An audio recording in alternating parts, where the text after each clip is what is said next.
এতটুকু জলে কতটুকু লবণ হবে? মন বিক্রি করেন? এটার নিচেও কি এই লবণ? এটা নিচে কি যদি দাও কিছু পাই এই দেখো আরো বড় হবে দেখছো জানি কি আসা বানিয়ে দিয়েছি ফুল সিরুম নাকি? ও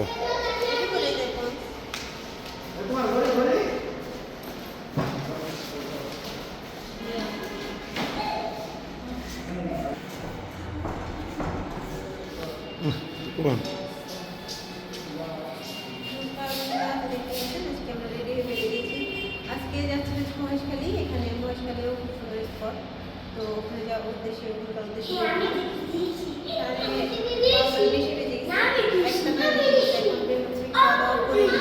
খাবার জানি না ওখানে কেমন খাবার দাবার আছে কি নাই, নিয়ে যাবো তাই খেয়ে তারপর বেরোবো। এই যে আমরা বেরিয়েছি, বেরিয়ে এখন লাঞ্চ করতে বসছি, লাঞ্চ করে তারপর হচ্ছে যাবো। আসলে এখানকার খাবার আমাদের ঢাকার খাবারের সাথে আসলে মিলে না। ঢাকার বিভাগের ভিতরে যেখানে যে খাবার আমাদের মোটামুটি মন মতোই হয়, একটু এদিক সেদিক হয়, আর তো একদমই ভিন্ন বিভাগ চট্টগ্রাম। তো ওখানে আসলে খাবার দাবার এদেরও ভালোই লাগে, কিন্তু আমাদের আসলে বেঁচে থাকতে হবে বলে খাইতে হয় কিছু কিছু করে, আর কি খাচ্ছি কিছু কিছু করে আর থাকতেছি। সকালবেলা শুধু ডাল, সকালবেলা শুধু না মানে দুপুরেও আমি ডাল আর ভর্তা দিই শুধু খাই, হাবি জাবি তরকারি অন্য কোনো কিছু টেস্টি করি না। মনির বাবুর তো পেট এমনিতেই একটু প্রবলেম হয়েছে। পালঙ্কি হয়েছে, কালকে যে রিভিউ দিলাম পালঙ্কি এত বাজে, এত জঘন্য, মানে সব জায়গার খাবারই মোটামুটি আমাদের মানে ধাতে সচ্ছে না, তারপর পালঙ্কি একটু বেশি খারাপ, মানে ওখানকার বিলান জাত খাবার এত বাজে। এখন খাবার দাবার ওই যে আমাদের লাঞ্চের টাইম নিয়ে আসতেছে শিবমে যে হাবি জাবি খাওয়াই খুব পাগল, ডিজাইনটা খুব সুন্দর, ডাইন কোম্পানি, ডাইন ব্র্যান্ড।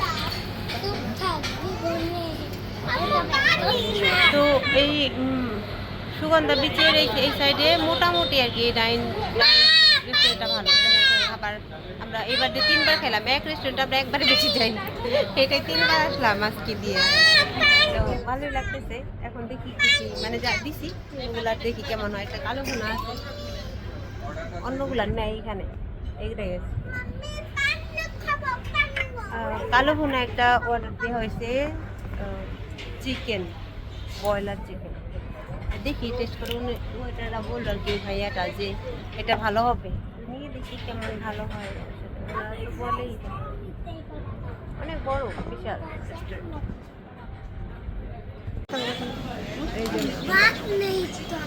খাবার চলে আসছে, বন্ধ করবো না গরম।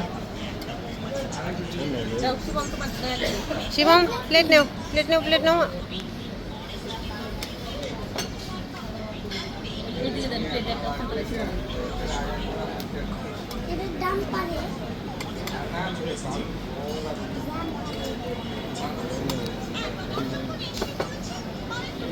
মুরগির কালো ভুনা, হচ্ছে ভর্তার আইটেম, আর হচ্ছে ডাল, হচ্ছে আমাদের খাবারের মেনু আজকে, আর সালাড।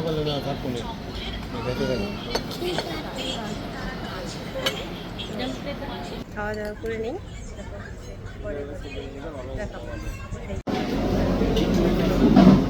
ওটা কি চিনি? চিনি এত কে?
খাওয়া দাওয়া করে বের হলাম। আসলে আজকে মহেশ খেলা যাওয়া হবে না, কারণ মনির বাবুর শরীরটা অসুস্থ ছিল, সেখানে অনেক দেরি হয়ে গেছে। তারপরে বেরোতে বেরোতে যখন 3টা বেজে গেছে, 3টার সময় এখন মহেশ খেলে গিয়ে আবার আসা সম্ভব না। তাই এখানে একটা পাশে মন্দির আছে, রাম মন্দির, ওইখানে যাব। তো অটোওয়ালা যাক, ওনাদের ভাড়া যে বাপরে।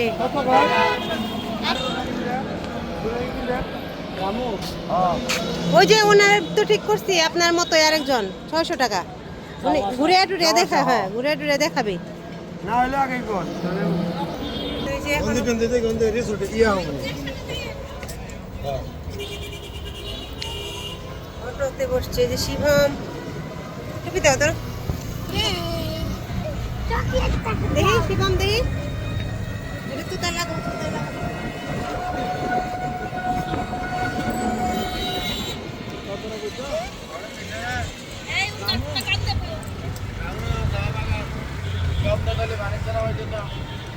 যে 5টা আছে বললো স্পট, রেডি আছে সব দেখাবেন। 5টা আছে স্পট।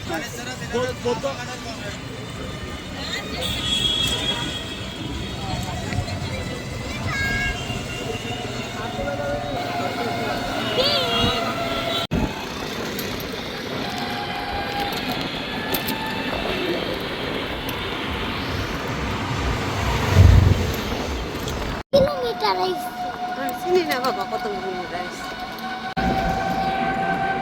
এটা হচ্ছে রাবার বাগান, রাবার গাছ, বিশাল একটা অঞ্চল জুড়ে রাবার। এইদিকেও রাবার বাগান, এইদিকেও।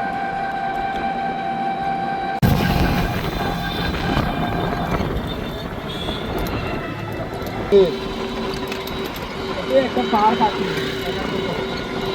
এই পাশে রাখো জানি না, অন্য গনে নামে দিলে তো সেক্টর গনে রাখলে ও আসলে বেশি পাবে।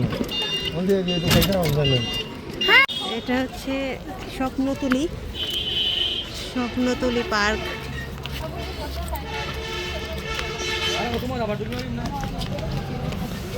পার্ক মানে তো ওই যে পাহাড় পাহাড়। যাও যাও শিবম, হ্যাঁ পড়বা, সুন্দর করে হাঁটা দেখো উপরে। ও এই যে,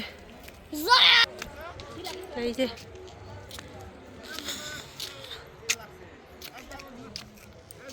রোদটা রাজে কেমন দেখা যায়।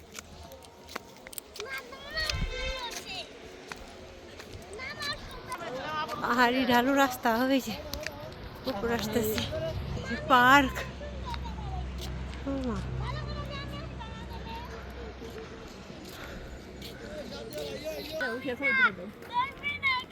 আমি উঠে পারবো না, আইলে শোনার বাপে। হ্যাঁ হ্যাঁ, এই দিকে আসলাম হচ্ছে রামু। রামু আসছে, আমরা কক্সবাজার এসে রামু যারা আসছে তারা চিনবে। হ্যাঁ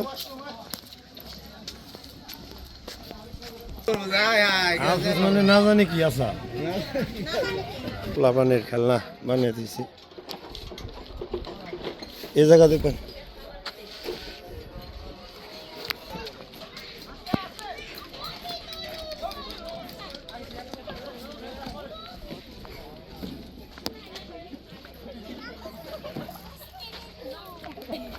সবই তো লাভার নাম দিয়ে আমি খেলু।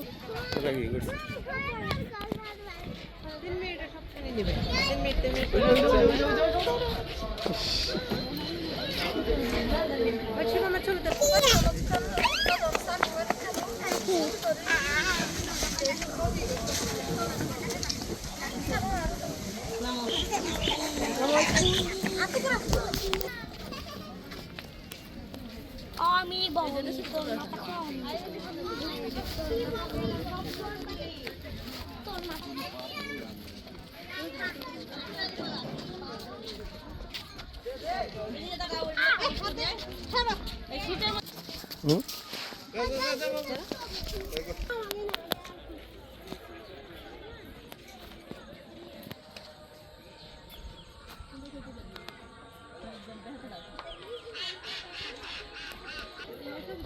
হাঁটো ছবি তুলবো। ছবি তুলো, তুমি তুলো, আমি তুলবো না।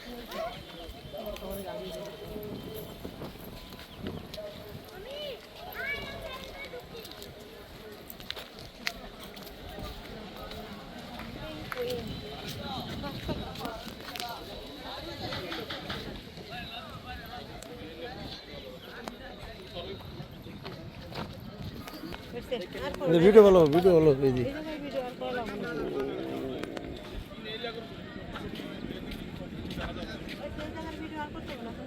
হ্যাঁ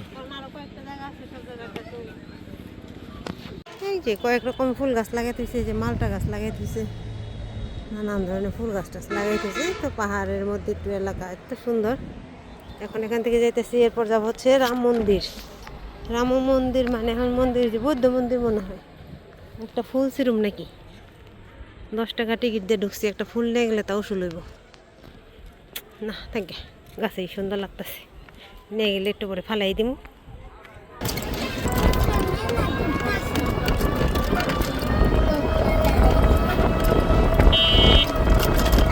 Es que me la control. একবার বসে খালি বুড়ো মান বুড়ি নে মা ইন্ডিয়া পাহাড় তো বল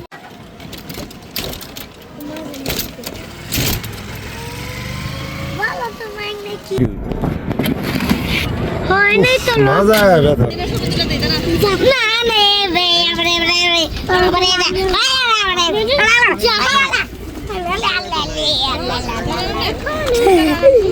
আমি কি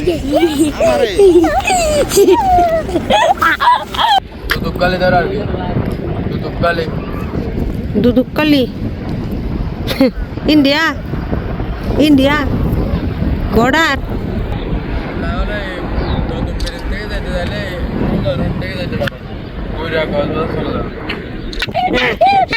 আসো আসো দেখি লবণ বানাই কিভাবে, দেখে আসি। আসো, তো আমরা চলে আসছি এখানে।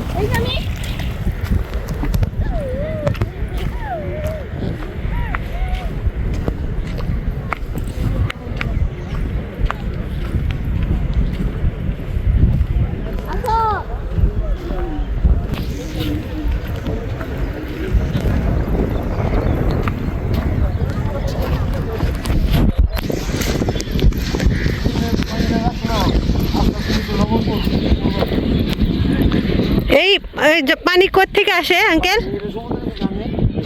কেমন জানে?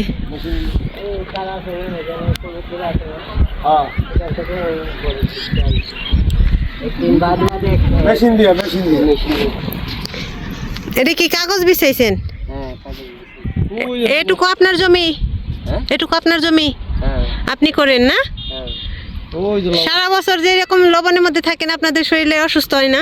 অসুস্থ হলে কি করবে, বাংলাদেশে তাই আর খাইতে হইবে। হ্যাঁ, ওইখানে একটু যাওয়া যাবে না ওই লবণের কাছে? যেতে পারো নাকি?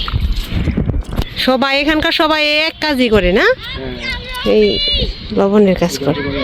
এতটুকু জলে কতটুকু লবণ হবে? এই এতটুকু জলে কতটুকু লবণ হবে? এগুলো টাকা দিয়েছে, এগুলা 30-38 মণ 40 মণ। বাবা, আর এই যে আপনি যে দাঁড়ায় আছেন এটাই, এই যে দাঁড়ায় আছেন এটাই কতটুকু হবে? এগুলো আমাদের 1 মণ 2 মণ উঠবে। বাবা, এইটুকু জলে না আরো জল দিবেন? আরো দিতে হইলে জল।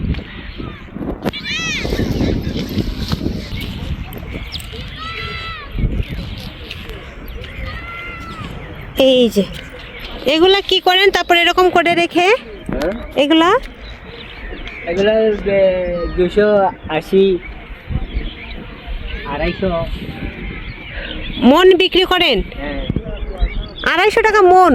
মণ 250 ও, টাকা। আপনারা এভাবেই বাজারজাত করেন নাকি আবার ফ্রেশ করেন? না না, এভাবেই এভাবে। ওনারা নিয়ে ইয়ে করে না? এটার নিচেও কি এই লবণ? এটা নিচে গত বছরের লবণ। গত বছরের লবণ? এতদিনের লবণ কি ভালো আছে?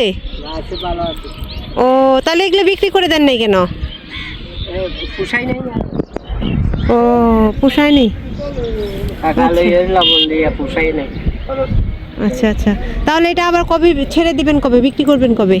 দেখি যদি তার কিছু পাই, টাকা কিছু বাড়লে দিয়ে দিব, নইলে কি করবো। হ্যাঁ, এক সরকার জাগই, সরকার উপায় ওই যে জায়গায় জায়গায় ঢেকে ঢেকে রাখছে, এগুলো সব লবণ না? এইটা গত বছরের লবণ। এগুলো সব গত বছরের লবণ, এভাবেই থাকে? নষ্ট হয় না? হ্যাঁ, নষ্ট হয়ে যায় না? এভাবেই থাকে? না না না, আচ্ছা এটা খাইতে পারবো। হ্যাঁ, ওনারা এভাবে বাজারজাত করে মাত্র 250 টাকা মন, বুঝছো? তারপরে এটা নিয়ে নিয়ে রিপায়ারিং করে। একটু হাতে হাতে নিতে পারতাম একটু। দাঁড়া দে। মারবে না। এই দেখো কত বড় বড় দানা হয়েছে। আরো বড় হবে, দেখছো? এটা আরো বড় বড় হবে। এখন যে নতুন, ও আচ্ছা একটু যদি পুরান হয়ে যায়। এগুলো অরিজিনাল লবণ ওকে যাচ্ছি নোংরা না? পুরা। এটা রিপেয়ারিং করে ফ্যাক্টরি কিনে নাকি বলছি। আঙ্কেল আপনার বাসা কি এখানে? আপনার বাসা কোনটা?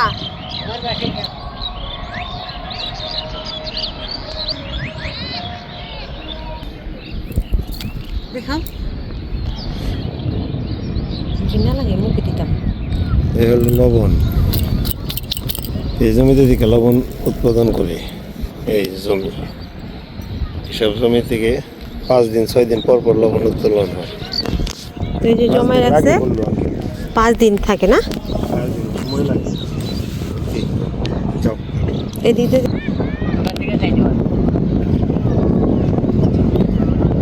5 দিনের মধ্যে লবণ হয়ে যাবো না এই জল এগুলা? হ্যাঁ, এটা হবে না, ওই পলিথিনে দিছি যে এগুলো হবে। ও আচ্ছা আচ্ছা আচ্ছা।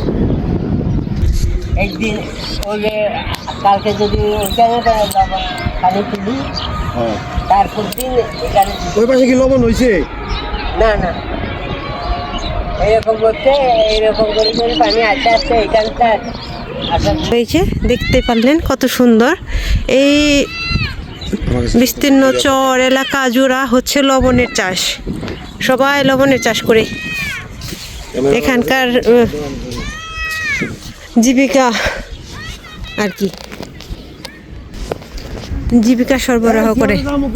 আমরা তো বলি না, এখান থেকে করতে করতে লবণের দাম পাইছি না তো। হ্যাঁ, আর আমরা 1 কেজি লবণ কিনি 30 টাকা 40 টাকা করে। কেজি হ্যাঁ, আর আপনারা 1 মণ বিক্রি করেন 250 টাকা। ভাবা যায়? এই রিপেয়ারিং করে হ্যাঁ, ওই যে ওগুলা ঢেকে ঢেকে রাখছে না, ওগুলা হলো কত বছরের লবণ। ঠিক আছে আঙ্কেল, ভালো থাকবেন। আল্লাহ হাফেজ। আর এই যে পাশে বিদ্যুৎ সরবরাহ হয়। আমি এটার নাম ভালো করে জানিও না, এটা কি বলে, যাই হোক একজন বললো যেটা দিয়ে নাকি বিদ্যুৎ সরবরাহ করে। আর এখানে হচ্ছে লবণের চাষ। তো লবণের চাষে দেখার জন্য আসছিলাম, আপনাদের সাথে শেয়ার করলাম। কেমন লাগলো অবশ্যই কমেন্টে জানাবেন। এখন আবার চলে যাব রিক্সা নিয়ে, অটো রিক্সা নিয়ে আসছি। এটা হচ্ছে চট্টগ্রামে থেকে কক্সবাজার থেকে বেশ ভিতরে, প্রায় 20-30 কিলোর মতো ভিতরে। রামু এলাকা থেকে, রামু মন্দির যদি যারা আসছেন তাদের থেকেও, রামু মন্দির থেকে অনেকটা ভিতরে। তো অটোওয়ালা ভাই বললো যে এখানে লবণের চড়া আছে, চলেন যদি দেখতে চান দেখাই নিয়ে আসি। তো বললাম যে ঠিক আছে। তো আসছিলাম, তো দেখতেই পাচ্ছেন বিস্তীর্ণ চর জুড়ে একদম অনেকটা অনেকটা এই এলাকার লোকের এটাই হচ্ছে জীবিকা সরবরাহের উপায় আর কি। এই দিক দিয়ে যাবার কাম। এখন তো 5টা বাজে গেছে, ওইখানে যাই যেতে শুনে যাবে। আমার বাগান তো আর দেখা যাবে না রাতের বেলায়, ওদিকে এটা যাওয়া যায় না। আপনারা চাইলে আমরাও নিতে পারি।